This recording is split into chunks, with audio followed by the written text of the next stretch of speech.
গরম ভাতের সাথে পোস্ত দিয়ে সর্ষে দিয়ে পটলের তরকারি খুবই সুস্বাদু লাগে। চলো বন্ধুরা, আমি এই সর্ষে পটলটা কিভাবে বানিয়েছি পোস্ত দিয়ে তোমাদের সাথে শেয়ার করা যাক।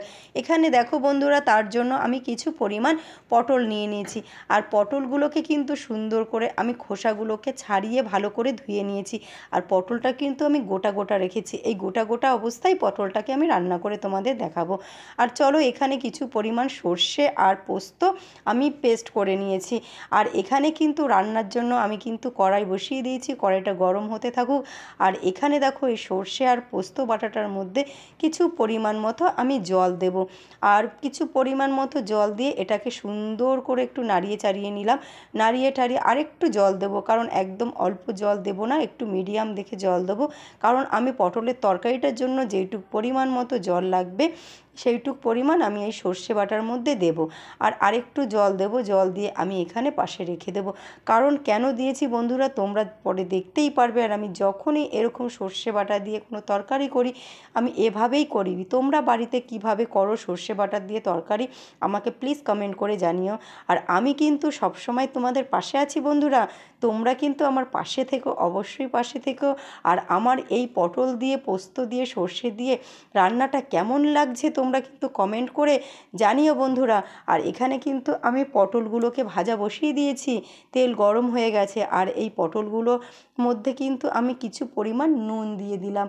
আর এই পটলগুলো আমি হালকা করে ভেজে নেব। আর এখন প্রথম প্রথম পটল উঠছে, পটলগুলো কিন্তু খুবই ভালো লাগে খেতে। পটল ভাজা, পটলের কে না ভালোবাসে পটল খেতে। আর পটল চিংড়ি যদি হয় তাহলে তো কোনো কথাই হবে না, তাই না বন্ধুরা? আর এই রান্নাটা কিন্তু আমি করছি একদমই নিরামিষ, কোনো পেঁয়াজ রসুন কিচ্ছু দেব না। আমি একদম ঘরোয়া পদ্ধতিতে করছি, এটা গরমের জন্য কিন্তু খুবই উপকার।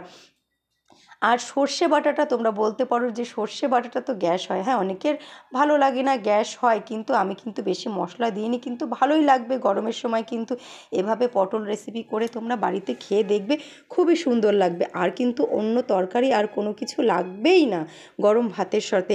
আর এখানে আমার পটল ভাজা কিন্তু সুন্দরভাবে হয়ে গেছে।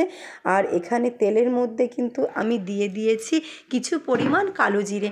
আর এখানে কালো জিরেটা কিন্তু আমি একটু গরম করে হালকা হালকা যাতে একটু ভাজা ভাজা হয়ে যায়। কালো জিরে কিন্তু একটু হালকা, যখন একটু ভাজা ভাজা হলে কালো জিরা থেকে একটু গন্ধ বেরাবে, সুন্দর গন্ধ। তখন কিন্তু আমি সেই পটলগুলো যে ভেজে রেখেছিলাম তখন দিয়ে দেবো, এই পটলগুলোকে তার মধ্যে দিয়ে দেবো। আর সর্ষে বাটা দিয়ে তরকারি মানে কালো জিরে তো থাকবেই, তাই না বন্ধুরা? আর সর্ষে বাটার কিন্তু তরকারি হলে যে কাঁচা লঙ্কাটা কিন্তু খুব ভালো যায় সর্ষে বাটার তরকারিতে। আর তোমরা কিভাবে বাড়িতে করো আমাকে কিন্তু জানিও। এই দেখো, আমি যে সর্ষে আর পোস্তটা বেটে রেখেছিলাম তার মধ্যে যে জল দিয়েছিলাম, কেন জল দিয়েছিলাম তাহলে তোমরা দেখো। এই যে হালকা করে কিন্তু উপর থেকে থেকে আমি জলটা কিন্তু শুধু কড়াইয়ের মধ্যে দিয়ে দিয়েছি। ওই যে ফোড়ন দিলাম না তেলের মধ্যে কালো জিরাটা, ওর মধ্যে কিন্তু দিয়ে দিলাম। আর আমি কিন্তু পুরো ঢেলে দেব না, এটা পুরো ঢেলে দিলে কি হবে জানো তো? ওই যে সর্ষে ছিল যে বাটা, সর্ষে আমি নিয়েছিলাম কালো সর্ষে, তোমরা সাদা সর্ষেও নিতে পারো। এই কালো সর্ষের যে খোসাগুলো রয়েছে দেখো কত পরিমাণ এই কালো খোসাগুলো রয়ে গেছে, তাই না? আর আমি যদি সব ঢেলে দিতাম তাহলে কিন্তু খোসাগুলো তরকারির মধ্যে থেকেই যেত। এই কারণের জন্য আমি আগে থেকে জল দিয়ে সুন্দর করে ভিজিয়ে রেখেছিলাম, যাতে নরম হয়ে যাবে সুন্দর করে। আর নিচে পুরো খোসাটা জমে থাকবে উপর থেকে, তাহলে খোসাটা আর পড়বে না তরকারির মধ্যে। আর এখানে কিন্তু আমি কিছু পরিমাণ কাঁচা লঙ্কা দিয়েছি, আমরা কিন্তু হালকা ঝাল খাবো, তাই জন্য 2 থেকে 3টে কাঁচা লঙ্কা দিয়েছি।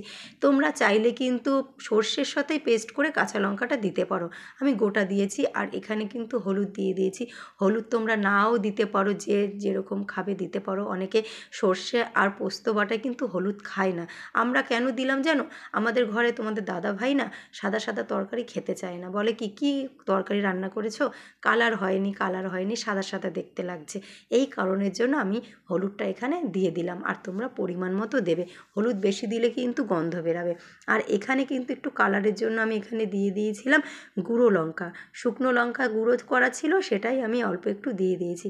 বেশি ঝাল কিন্তু সর্ষে বাটায় ভালোও লাগে না, এর জন্য আমি হালকা হালকা ঝাল রাখলাম, যেহেতু মেয়েও রয়েছে, ও খেতে পারে না। আর কিছুক্ষণ কিন্তু সর্ষে বাটাটা কিন্তু ফুটেছে, যেই ফুটে উঠবে ভালোভাবে তখন কিন্তু যে ভেজে রেখেছিলাম সেই পটলগুলোকে আমি এখন দিয়ে দিচ্ছি। আর এই পটলগুলো দিয়ে ভালো করে নাড়িয়ে চাড়িয়ে কিন্তু কিছু সময় কিন্তু ফুটাতে হবে সুন্দর করে। আর তোমরা গ্যাসের জালটা কিন্তু একদম আস্তে দিও, তোমরা গ্যাসে করো বা উনানে করো, যা কিছুতেই করো না কেন জালটা কিন্তু অল্প পরিমাণ দেবে, মিডিয়াম দেবে। বেশি পরিমাণ কিন্তু জাল দিলে কি হবে জানো বন্ধুরা, যে সর্ষের বাটার যে জলটা দিলাম ওটা কিন্তু শুকিয়ে যাবে বেশি জাল দিলে। আর এটা কিন্তু বেশি ঝোল ঝোল ভালো লাগে না, একটু গামাখা সুন্দর লাগে খেতে গরম ভাত দিয়ে, আর কিছুই লাগে না। আমার তো ভীষণই প্রিয় খাবার।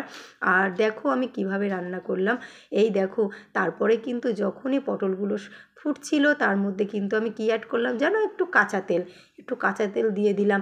এখন কেন দিলাম, আমি কিন্তু নামানোর সময় আগেও দিতে পারতাম, এখন দিলাম কারণ কাঁচা তেল দিয়ে কিন্তু একটা সর্ষে বাটায় দিলে একটু হালকা হালকা কাঁচা তেল গন্ধ বেরোয়, আর আমার মেয়ে খেতে পছন্দ করে না বলে আমি একটু আগে দিয়ে দিলাম, কাঁচা তেলটা ওখানে দিয়ে দিলাম। আর দেখো কত সুন্দর কালার হয়েছে, তাই না বলো? আর তোমরা সাদাও রাখতে পারো, আমি যেহেতু একটু কালার, তোমাদের তো বলেছি দাদাভাই পছন্দ করে না সাদা, তাই একটু হলুদ দিয়েছি আর একটু লঙ্কার গুঁড়ো দিয়েছি, তোমরা নাও দিতে পারো। আর যে যেরকম ঝাল খাবে সেভাবেই রান্নাটা করতে পারো। দেখো বন্ধুরা আমার রান্নাটা কেমন হয়েছে দেখো, এখনও কিন্তু আমি বেশি ঝোল রাখিনি, ফুটে গেছে, আমার কিন্তু তরকারিটা কমপ্লিট হয়ে গেছে। এখন কিন্তু আমি তরকারিটা নামিয়ে ফেলছি।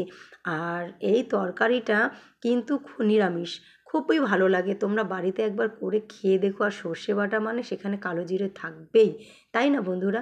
আর এখনের পটল কিন্তু একদম কচি, ভিতরের দানাগুলো কিন্তু খুবই কচি, এখনই খেতে এইসব গোটা গোটা পটল রান্না খুব ভালো লাগে খেতে।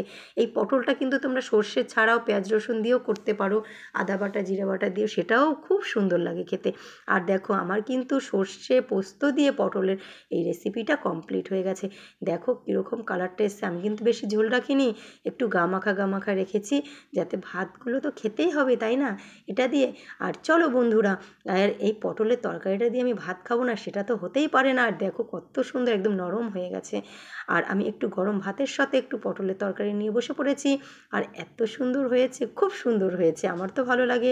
তোমাদের কার কীরকম লাগে একটু জানিও। আর রেসিপিটা কেমন হয়েছে যদি ভালো লাগে একটু পাশে থেকেও, টাটা বাই, লাইক করো, কমেন্ট করো আর শেয়ার করে দিও।